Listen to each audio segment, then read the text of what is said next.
अगर आप लोग करंट मार्केट कंडीशन को देखेंगे तो करंटली मार्केट बहुत ही ज्यादा वोलेटाइल होते जा रहा है और यहाँ पर बहुत सारे कंपनीज के शेयर्स की प्राइस गिरते जा रही है। लेकिन अगर आप लोग लॉन्ग टर्म के लिए इन्वेस्टमेंट करना चाहते हैं तो ये टाइम आपके लिए बहुत ही सही हो सकता है, जहां पर आप अपने इन्वेस्टमेंट के पोर्टफोलियो को लॉन्ग टर्म के लिए क्रिएट कर सकते हैं और अपने इन्वेस्टमेंट के पोर्टफोलियो पर अट्रैक्टिव रिटर्न्स कमा सकते हैं। क्योंकि मार्केट जब भी क्रैश करता है और यहाँ पर जब भी मल्टीबैगर कंपनीज के शेयर्स की प्राइस गिरती है तब आपको डेफिनेटली इन्वेस्टमेंट करना चाहिए और अगर आप लोग ऐसा करते हैं तो फ्यूचर में आपको ज्यादा रिटर्न्स कमाने को मिलते हैं। तो चलिए आज की वीडियो में मैं आपको 4 ऐसे सेक्टर के बारे में बताने वाला हूं जहां पर आपको डेफिनेटली इन्वेस्टमेंट करना चाहिए। सबसे पहला सेक्टर जहां पर आपको इन्वेस्टमेंट करना चाहिए वो है आईटी कंपनीज का। अगर आप लोग करंटली देखेंगे तो मार्केट में आईटी सेक्टर के शेयर्स में काफी ज्यादा करेक्शन आ गया है और अगर आप लोग नॉर्मल ओकेजन्स पर देखेंगे तो इतना ज्यादा करेक्शन नहीं आता है जितना इस वक्त आया है। और आईटी सेक्टर की कंपनीज के प्रोडक्ट की डिमांड मार्केट में काफी ज्यादा बढ़ने वाली है, क्योंकि आने वाले टाइम में इंडिया और भी ज्यादा डिजिटाइज होगा और इसी के साथ साथ आईटी सेक्टर की कंपनीज के प्रोडक्ट की डिमांड बढ़ेगी।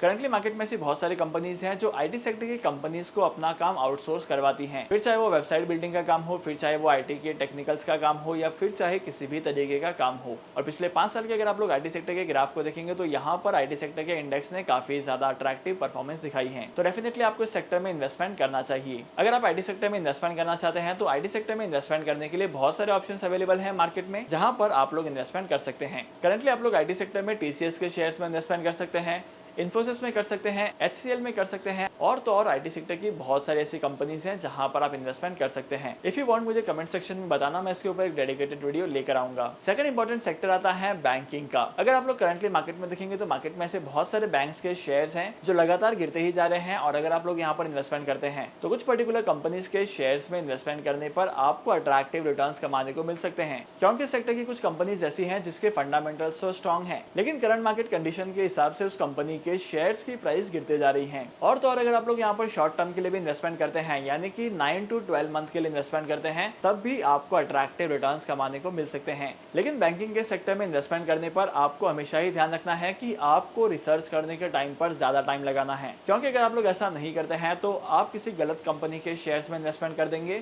जहां पर आपको आपके इन्वेस्टमेंट पर रिटर्न तो छोड़ो आपके प्रिंसिपल की सेफ्टी भी नहीं होगी। अगर आप लोग करंटली बैंकिंग के सेक्टर में इन्वेस्टमेंट करना चाहते हैं तो आई वुड पर्सनली रिकमेंड कि आपको federal bank, HDFC bank, ICICI bank और स्टेट बैंक ऑफ इंडिया के शेयर्स को कंसीडर कर सकते हैं। तीसरा सेक्टर जहां पर आप इन्वेस्टमेंट कर सकते हैं, कभी भी किसी भी टाइम पीरियड में कर सकते हैं, वो है एफएमसीजी, यानी कि फास्ट मूविंग कंज्यूमर गुड्स का सेक्टर। अगर आप लोग इस सेक्टर में देखेंगे तो कंपनीज के प्रोडक्ट की डिमांड लगातार बढ़ते ही जाती है इररिस्पेक्टिव ऑफ मार्केट कंडीशन। अगर मार्केट पॉजिटिव परफॉर्म कर रहा है तो इन कंपनीज के प्रोडक्ट की डिमांड ज्यादा होगी, लेकिन अगर मार्केट नेगेटिव परफॉर्म कर रहा है, कंट्री में रिसेशन की सिचुएशन क्रिएट हो रही है, तब यहाँ पर इस सेक्टर की कंपनीज के प्रोडक्ट की डिमांड कम होगी लेकिन जीरो नहीं होगी।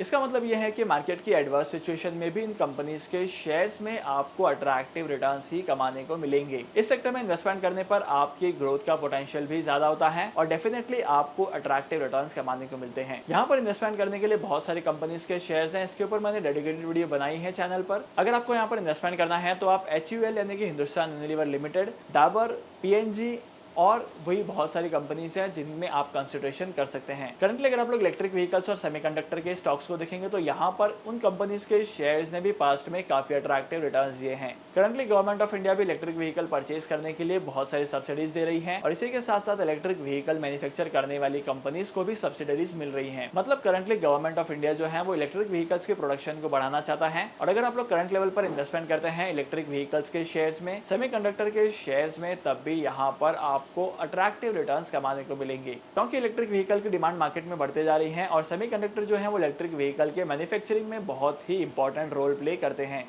तब यहाँ पर डेफिनेटली आपको इस सेक्टर में भी इन्वेस्टमेंट करना चाहिए। अगर आप इन चारों सेक्टर की कंपनीज पर रिसर्च करते हैं और यहाँ पर इन्वेस्टमेंट करते हैं तो 3 से 5 साल के पीरियड में आपको डबल डिजिट में रिटर्न कमाने को मिलेंगे। आपके इन्वेस्टमेंट के पोर्टफोलियो का डाइवर्सिफिकेशन भी होगा और आपके इन्वेस्टमेंट के पोर्टफोलियो का असेट एलोकेशन का प्रोपोर्शन भी करेक्ट होगा, अट्रैक्टिव होगा। तो डेफिनेटली इन सारे सेक्टर्स में इन्वेस्टमेंट करने की प्लानिंग आपको करनी है और इन्वेस्टमेंट करने के टाइम पर इन सारे सेक्टर्स को कंसीडर करना है। आई होप कि आज की वीडियो का कंटेंट आपको वैल्यूएबल लगा होगा। अगर आपको आज की वीडियो का कंटेंट वैल्यूएबल लगा है तो इस वीडियो को लाइक करना, शेयर करना और मैं आपको मिलूंगा अगली वीडियो में नए टॉपिक के साथ, एक इंटरेस्टिंग टॉपिक के साथ। तब तक के लिए signing off, happy investing and good bye.